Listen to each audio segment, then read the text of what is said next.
কিভাবে ন্যাচারাল ওয়েতে আপনি গ্যাসের সমস্যা থেকে মুক্তি পেতে পারেন, আজকে আমি এই টপিকটি নিয়ে আলোচনা করব। প্রথমত আমি বলে রাখছি, যারা অনেক দিন যাবৎ গ্যাসের সমস্যায় ভুগছেন, আপনি গ্যাসের ওষুধ খাচ্ছেন, যেমন প্রোটন পাম্প ইনহিবিটর লাইক ওমিপ্রাজোল, এসোমিপ্রাজোল।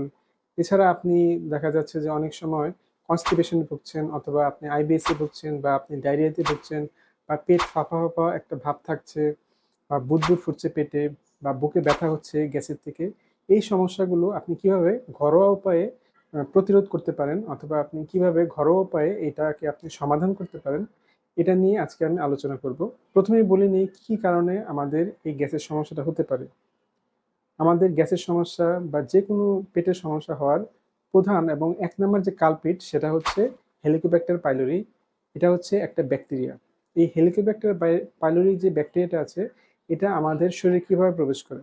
এর মধ্যে এক নম্বর উপায় হচ্ছে খাবার খেয়ে থাকি যেটা স্যানিটাইজ না, অথবা আমাদের পানি যদি খাই সেটা যদি অস্বাস্থ্যকর হয়, অথবা আমরা আনবয়েলড যে ওয়াটারগুলো আছে এগুলো যদি খেয়ে থাকি, সেক্ষেত্রে কিন্তু এই হেলিকোব্যাক্টার পাইলোরি এইটা আমাদের পেটে প্রবেশ করতে পারে। এবং দুই নম্বর ওয়ে যেটা হেলিকোব্যাক্টারি পাইলোরি আমাদের বডিতে প্রবেশ করতে পারে, সেটা হচ্ছে যারা এই হেলিকোব্যাক্টারি পাইলোরি ইনফেকশনে আগে থেকে আক্রান্ত ছিলেন, তাদের যদি নিউ কন্ট্যাক্টে থাকে, আপনি যদি তাদের কাছাকাছি থাকেন, বা তাদের কোনো লালা অথবা কোনো কিছু আপনার শরীরে প্রবেশ করে, সেক্ষেত্রেও কিন্তু আপনি হেলিকোব্যাক্টার পাইলোরি মাধ্যমে আক্রান্ত হতে পারেন। এখন এই হেলিকোব্যাক্টার পাইলোরি কি কি সমস্যা করতে পারে? এই হেলিকোব্যাক্টার পাইলোরি যদি প্রপার ওয়েতে এবং সঠিক সময়ে যদি এটা ট্রিটমেন্ট করা না হয়, তাহলে কিন্তু গ্যাস্ট্রাইটিস হতে পারে। গ্যাস্ট্রাইটিস মানে হচ্ছে ইনফ্লামেশন ইন ইউর স্টমাক, এটা একটা হতে পারে। এরপরে যদি আপনি আরো যদি ট্রিটমেন্ট ফার্দার না করেন, সেক্ষেত্রে কিন্তু এটা পেপটিক আলসার অথবা ডিউডেনাল আলসার হতে পারে। এই পেপটিক আলসার অথবা ডিউডেনাল আলসার হচ্ছে একটা পেইনফুল কন্ডিশন, মানে পেটে ব্যথা থাকবে। এবং এই যে পেপটিক আলসারটা, এখানেও যদি আপনি গাফলতি করেন ট্রিটমেন্টে, সেক্ষেত্রে কিন্তু স্টমাক ক্যান্সার হওয়ার সম্ভাবনা অনেক বেড়ে যাবে। এবং যারা এই গ্যাস্ট্রাইটিসে ভুগছেন বা হেলিকোব্যাক্টারি পাইলোরি যখন ইনফেকশন আপনি ভুগবেন, তখন কি কি খাবার আপনাকে অবশ্যই অ্যাভয়েড করতে হবে। এর মধ্যে এক নম্বরে হচ্ছে আপনি ফাস্ট ফুড অ্যাভয়েড করবেন, কারণ এই ফাস্ট ফুডে থাকে হচ্ছে ট্রান্স ফ্যাট। এছাড়া আপনি কফি জাতীয় যে খাবারগুলো আছে সেগুলো অ্যাভয়েড করতে পারেন। এবং কিভাবে আপনি এই হেলিকোব্যাক্টার পাইলোরিটাকে প্রিভেন্ট করতে পারবেন, এটার জন্য অবশ্যই আপনাকে হাইজেনিক ফুড খেতে হবে, সেই সাথে স্বাস্থ্যকর খাবার, এবং আপনাকে বিশুদ্ধ পানি খেতে হবে, যেমন বয়েলড ওয়াটার খেতে পারেন। সেক্ষেত্রে কিন্তু হেলিকোব্যাক্টার পাইলোরি থেকে বাঁচার সম্ভাবনা অনেক বেড়ে যায়। এবং সেকেন্ড যে কারণটা, সেটা হচ্ছে এনএসিআইডি। এনএসিআইডি মানে হচ্ছে যে ব্যথার ওষুধ যেগুলো, যেমন ন্যাপ্রোক্সেন, আইবুপ্রোফেন, ইন্ডোমিথাসিন, ডাইক্লোফেনাক সোডিয়াম, যখন আপনি এটা অনেক দিন যাবত খাবেন, তখন দেখা যাচ্ছে যে আমাদের বডিতে যে অ্যারাকিডোনিক অ্যাসিড থেকে প্রোস্টাগ্ল্যান্ডিনের সিনথেসিসটা হচ্ছে, এই সিনথেসিসটাকে ইনহিবিট করছে। সেটা কিভাবে? সাইক্লোঅক্সিজেনেস 1 নামে একটা এনজাইম আছে। এই সাইক্লোঅক্সিজেনেস 1টাকে যখন নাকি সে ইনহিবিট করে দিচ্ছে, তখন অ্যারাকিডোনিক অ্যাসিড থেকে প্রোস্টাগ্ল্যান্ডিন সিনথেসিসটা বন্ধ হয়ে যাচ্ছে। এখন এই যে প্রোস্টাগ্ল্যান্ডিনটা কিন্তু আমাদের যে স্টমাকের যে হেলথ আছে, এই হেলথের জন্য অত্যন্ত দরকারি। যখন আমাদের এই প্রোস্টাগ্ল্যান্ডিন সিনথেসিসটা বন্ধ হয়ে যাচ্ছে, তখন কিন্তু আমাদের স্টমাকের যে প্রোটেকশন মেকানিজমটা, এই প্রোটেকশন মেকানিজমটা কিন্তু বন্ধ হয়ে যাচ্ছে, যার কারণে কিন্তু গ্যাস্ট্রাইটিস এবং আলসার হওয়ার সম্ভাবনা অনেক বেড়ে যায়। 3 নাম্বার হচ্ছে অ্যালকোহল। এই অ্যালকোহল কি করে জানেন? এই অ্যালকোহলটা যখন আমরা খাচ্ছি বা যে খাচ্ছে, তখন দেখা যাচ্ছে যে এটা যখন আমাদের স্টমাকের মধ্যে যাচ্ছে, যাওয়ার পর আমাদের স্টমাকের যে লাইনিংটা, এই লাইনিংটাকে সে ড্যামেজ করে দেয়। যার কারণে আমাদের স্টমাকের যে লাইনিংটা যখন ড্যামেজ হয়ে যাচ্ছে, তখন কিন্তু প্রচুর পরিমাণে অ্যাসিড আমাদের স্টমাক ড্যামেজ করে ফেলছে। এছাড়া যখন আমরা অ্যালকোহল খাচ্ছি, এটা কিন্তু আমাদের স্টমাকের যে এমটি টাইমটা, এই এমটি টাইমটা কিন্তু অনেক ডিলে করে ফেলে, মানে অনেকক্ষণ যাবত এটা স্টমাকে থাকে। এবং অনেকক্ষণ যাবত যখন এটা স্টমাকে থাকছে, আমাদের যে লাইনিংটা আছে এই লাইনিংটাকে তো সে ধ্বংস করে ফেলেছে, যার কারণে প্রচুর পরিমাণে অ্যাসিড প্রোডাকশন হতে থাকে, এবং আমাদের গ্যাস্ট্রাইটিস হওয়ার যে সম্ভাবনাটা, এটা কিন্তু আরো অনেক বেড়ে যায়। 4 নম্বর কারণ হচ্ছে স্মোকিং। এই স্মোকিং এর কারণে নিকোটিন এবং অন্যান্য যে উপাদানগুলো আছে, এটা আমাদের অ্যাসিড প্রোডাকশনকে অনেক বাড়িয়ে দেয়, যার কারণে আমাদের গ্যাস হয় প্রচুর পরিমাণে আমাদের স্টমাকে, এবং আমাদের গ্যাস্ট্রাইটিস হওয়ার সম্ভাবনা এবং পেটে ফাঁপা ফাঁপা ভাব হওয়ার সম্ভাবনা বেড়ে যায়। 5 নম্বর হচ্ছে ফুড, যেমন বিভিন্ন রকমের স্পাইসি ফুড, যেমন শুকনা মরিচ দেওয়া যে খাবারগুলো আছে সেগুলা, এছাড়া তৈলাক্ত যে খাবার আছে সেগুলা, এছাড়া ফ্যাটি যে খাবার আছে সেগুলা, যেটার মধ্যে প্রচুর ফ্যাট থাকে এসব খাবার, এবং সুগার কন্টেনিং যে ফুডগুলো আছে, এগুলা কিন্তু গ্যাস্ট্রিকের যে কন্ডিশনটাকে, এই কন্ডিশনটাকে আরো বেশি খারাপের দিকে নিয়ে যায়। বা যাদের গ্যাস্ট্রাইটিস নেই তারাও কিন্তু এই গ্যাস্ট্রিকের সমস্যাতে আক্রান্ত হতে পারেন। কারণ এই যে আমরা তৈলাক্ত খাবারগুলো খাচ্ছি এগুলোর মধ্যে ব্যাড কোলেস্টেরলটা অনেক বেশি থাকে। ব্যাড কোলেস্টেরলগুলো কি কি? সেটা হচ্ছে আপনার লো ডেন্সিটি লিউপ্রোটিন এবং গুড কোলেস্টেরল যেগুলো আছে এগুলো অনেক কম পরিমাণে থাকে, যেমন হাই ডেন্সিটি লিউপ্রোটিন। এছাড়া আমাদের যে তৈলাক্ত খাবার বা ফাস্ট ফুডগুলো আমরা খাচ্ছি, যেমন বার্গার, তারপর হচ্ছে পিৎজা, এগুলোর মধ্যে কিন্তু ট্রান্সফ্যাটও থাকে। ট্রান্সফ্যাটটা হচ্ছে যেটাতে আমাদের ব্যাড যে কোলেস্টেরলটা এটা অনেক বেশি থাকে এবং গুড কোলেস্টেরল অনেক কম থাকে। 6 নম্বর কারণ হচ্ছে স্ট্রেস। যখন আমরা অনেক স্ট্রেসে পড়ে যাই তখন কিন্তু আমাদের যে গাট এবং ব্রেন এটার মধ্যে একটা এক্সিস থাকে, এই গাট ব্রেন এক্সিসটা খুব ভালোভাবে কাজ করে না এবং কর্টিসল নামে একটা হরমোন রিলিজ হয় এবং তখন দেখা যায় যে আমাদের যে অ্যাসিড যে প্রোডাকশনটা সেটাও কিন্তু অনেক বেড়ে যায় এবং আমাদের ডাইজেশন যে ক্ষমতাটা সেটা অনেক কমে যায়।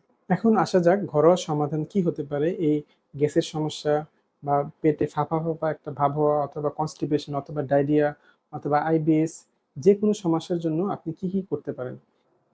প্রোবায়োটিক ফুড, এটা কিন্তু অত্যন্ত গুরুত্বপূর্ণ একটা খাবার। এই প্রোবায়োটিক ফুডগুলোর মধ্যে ভালো যে ব্যাকটেরিয়া বা গুড ব্যাকটেরিয়া যেগুলো আমাদের ডাইজেশনকে বুস্ট করে থাকে এই ব্যাকটেরিয়াগুলো থাকে। এবং এই ব্যাকটেরিয়াগুলোর মধ্যে কি কি আছে, যেমন lactobacillus, streptococcus, lactic acid bacteria, bifido bacteria, এগুলো হচ্ছে গুড ব্যাকটেরিয়া। এই গুড ব্যাকটেরিয়াগুলোর কাজ হচ্ছে যখন আপনি কোনো খাবার খাবেন সেক্ষেত্রে দেখা যাবে এটি আপনার যে হজম শক্তিকে সেটাকে অনেক গুণে বাড়িয়ে দেবে। এবং যে ব্যাড ব্যাকটেরিয়াটা আছে এই ব্যাড ব্যাকটেরিয়া কিন্তু আমাদের বিভিন্ন রকমের সমস্যা করতে পারে। সো গুড ব্যাকটেরিয়ার দিকে আপনাকে নজর দিতে হবে এবং আপনার স্টমাকের মধ্যে গুড ব্যাকটেরিয়ার যে পরিমাণটা এটা কিন্তু অনেক বাড়িয়ে ফেলতে হবে। সেক্ষেত্রে আপনি কি করতে পারেন, আপনি সবচেয়ে সহজ যে সমাধান সেটা হচ্ছে আপনি টক দই খাবেন, মিষ্টি দই না, টক দই খাবেন। কারণ টক দইয়ের মধ্যে যে গুড ব্যাকটেরিয়াগুলো আছে এগুলো জীবিত অবস্থায় থাকে, অন্যদিকে মিষ্টি দইয়ের মধ্যে ব্যাকটেরিয়াগুলো মৃত অবস্থায় থাকে। যে কারণে টক দই কিন্তু আমাদের ডাইজেশনে হেল্প করতে পারে, আমাদের কনস্টিপেশন, ডায়রিয়া অথবা আইবিএস যে কোনো সমস্যা থেকে আমাদের এই প্রোবায়োটিক ফুডটি হেল্প করতে পারে। এছাড়া আরও কিছু প্রোবায়োটিক ফুড আছে যেমন ক্যাফির, বাটার মিল্ক, ফার্মেন্টেড চিজ। সেই সাথে আপনি চেষ্টা করবেন আপনি প্রতিদিন রাতে ভাত খাবার পর 2 চামচ ইসবগুলের ভুসি খাবেন। কারণ এই ইসবগুলের ভুসিগুলো বেসিক্যালি গুড ব্যাকটেরিয়াগুলোকে নিউট্রিয়েন্ট দেয়। এই নিউট্রিয়েন্ট দেওয়ার কারণে আমাদের ডাইজেশনটাকে কিন্তু অনেক ইমপ্রুভ করে ফেলে এই গুড ব্যাকটেরিয়াগুলো। এছাড়া আপনি মেথি ভিজানো পানি খেতে পারেন। মেথিটা আপনি রাতে ভিজিয়ে রাখবেন এবং সকালে উঠে খালি পেটে আপনি মেথির পানিটা খেয়ে ফেলবেন। এটা কিন্তু আমাদের গ্যাস্ট্রাইটিসের জন্য অনেক উপকার। এছাড়া আপনি ত্রিফলা খেতে পারেন। ত্রিফলার মধ্যে আছে হচ্ছে আমলকি, হর্তকি এবং বহেরা। এটার যে গুঁড়া যেটা আপনারা কিনতে পারবেন, কিনে সেই ত্রিফলার গুঁড়াটা আপনি রাত্রে 2 চামচ ভিজিয়ে রাখবেন। সেই সাথে আপনি যেটা করতে পারেন যে আপনি সোনা পাতা গুঁড়া 1 চিমটি পরিমাণ আপনি ওইটার সাথে মিক্সড করে সকালে খেয়ে ফেলবেন। এতে করে কনস্টিপেশন বা ডায়রিয়া হওয়ার বা আমাদের যে পেটে গ্যাস, ব্লোটিং, যে পেটের ফাঁপা ফাঁপা ভাব আছে এটা থেকে আপনাকে অবশ্যই দূরে রাখবেন। আদা, এই আদার কাজটা কি করে? এই আদা বেসিক্যালি আমাদের যে ডাইজেস্টিভ সিস্টেমটা আছে, আমাদের স্টমাকে যে ডাইজেশনটা হচ্ছে এটাকে সে ইমপ্রুভ করে ফেলে। এরপরে এটা আমাদের যে ফার্মেন্টেশনটা হচ্ছে বা গাজন হচ্ছে এই গাজন প্রক্রিয়াকে কমিয়ে দেয়। যে কারণে দেখা যায় যে আমাদের ইন্টেস্টাইনাল যে গ্যাসটা হচ্ছে এই গ্যাসটার পরিমাণ অনেক কমে যায়। অ্যান্টি ইনফ্লামেটরি প্রপার্টিজ শো করে, যে কারণে দেখা যায় আমাদের যে ডাইজেস্টিভ সিস্টেমটা আছে এটা অনেক বেশি ইমপ্রুভ হয় এবং ইনফ্লামেশন যদি থাকে সেটা থেকে কিন্তু বাঁচা যায় এই আদা খেলে। এছাড়া কনস্টিপেশন, ব্লোটিং এইসব সমস্যা থেকে আদা আপনাকে মুক্তি দিতে পারে। এখন আদা আপনি কিভাবে খাবেন? আদা খাওয়ার ক্ষেত্রে অনেকগুলো উপায় আছে। সেটা আপনি চায়ের সাথে খেতে পারেন, অথবা আপনি চিবিয়ে খেতে পারেন, অথবা আপনি ভাতের সাথে আপনি আদা চিবিয়ে খেতে পারেন। লবঙ্গ, এই লবঙ্গ আপনি চিবিয়ে খেতে পারেন বা মুখে রেখে দিতে পারেন। এই লবঙ্গের যে কাজটা সেটা হচ্ছে যে আপনার যে ডাইজেস্টিভ সিস্টেম, কনস্টিপেশন এগুলো থেকে আপনাকে একটা বেটার হেলথ বা বেটার একটা গার্ড দিতে পারে। কিভাবে সেটা? এই লবঙ্গে থাকে হচ্ছে অ্যান্টিঅক্সিডেন্ট যেটাকে আমরা বলে থাকি ইউজেনল।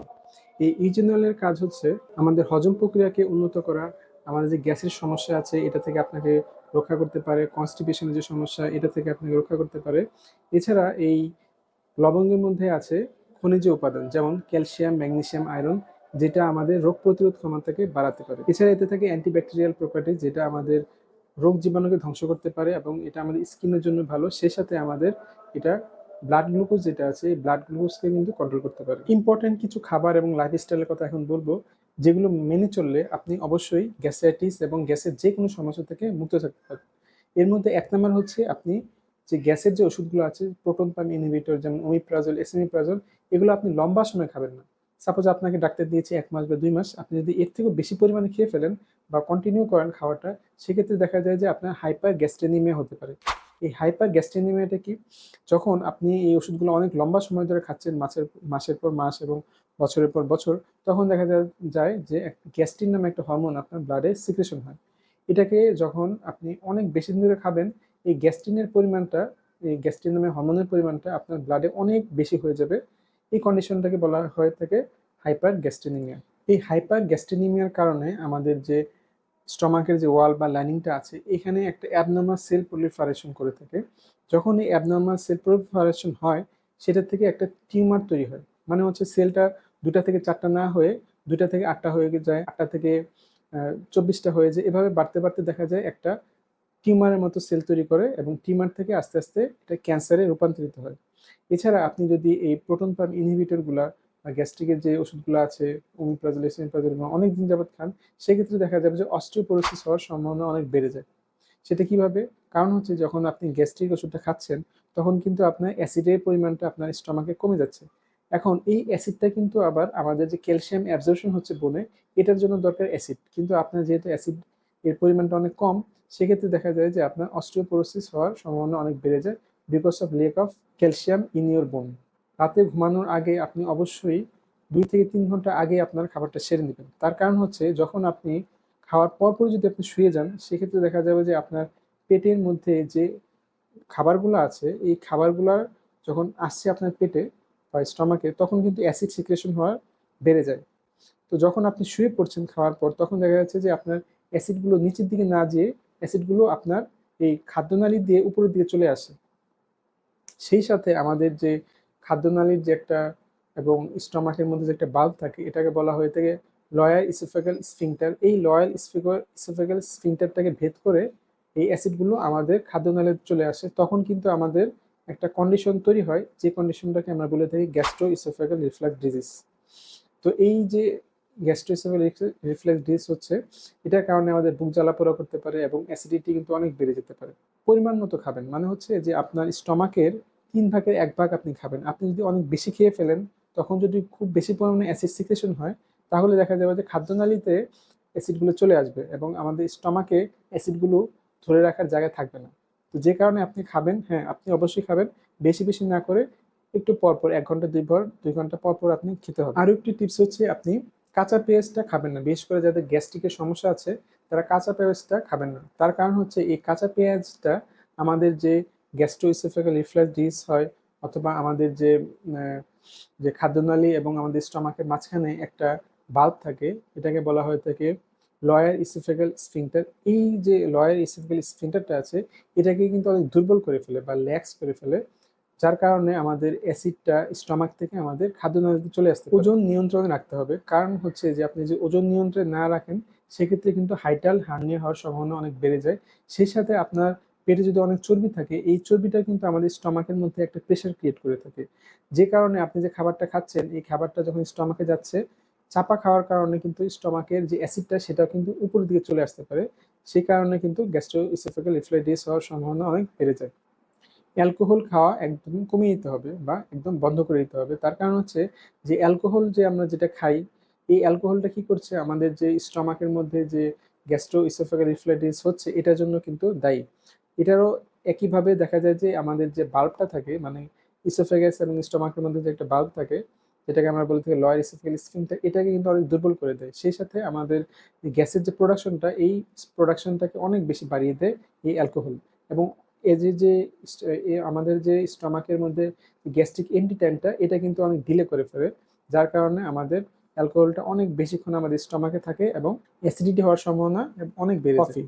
কফি যদি আপনি অনেক টানা খেতে থাকেন বা অনেক দিন যাবত খেতে থাকেন, সেক্ষেত্রে কিন্তু কফি থেকেও কিন্তু আমাদের যে লয়ার ইসোফেগাল স্ফিংটারটা আছে, এই লয়ার ইসোফেগাল স্ফিংটারটাকে ল্যাক্স করে দেয়, মানে হচ্ছে দুর্বল করে দেয়, যে কারণে কিন্তু গ্যাস্ট্রো ইসোফেগাল রিফ্লাক্স হওয়ার সম্ভাবনা অনেক বেড়ে যায়।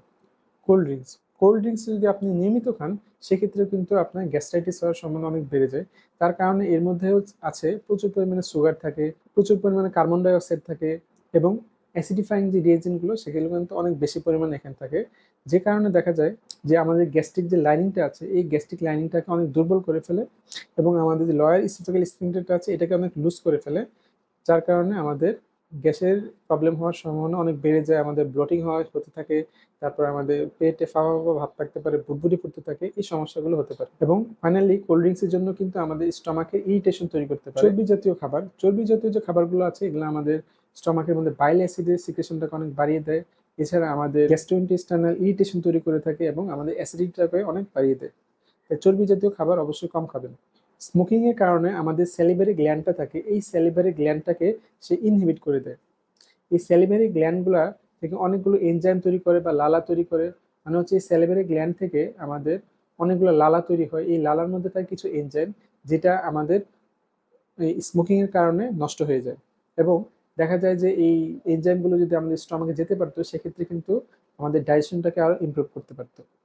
তো এই যে নিয়মগুলো আছে এই নিয়মগুলো যদি আপনারা ঠিকমতো মেনে চলেন, খাদ্যাভ্যাস এবং আপনার লাইফস্টাইল চেঞ্জ করেন, তাহলে কিন্তু আপনারা হেলদি থাকতে পারবেন আনটিল ইউর ডেথ।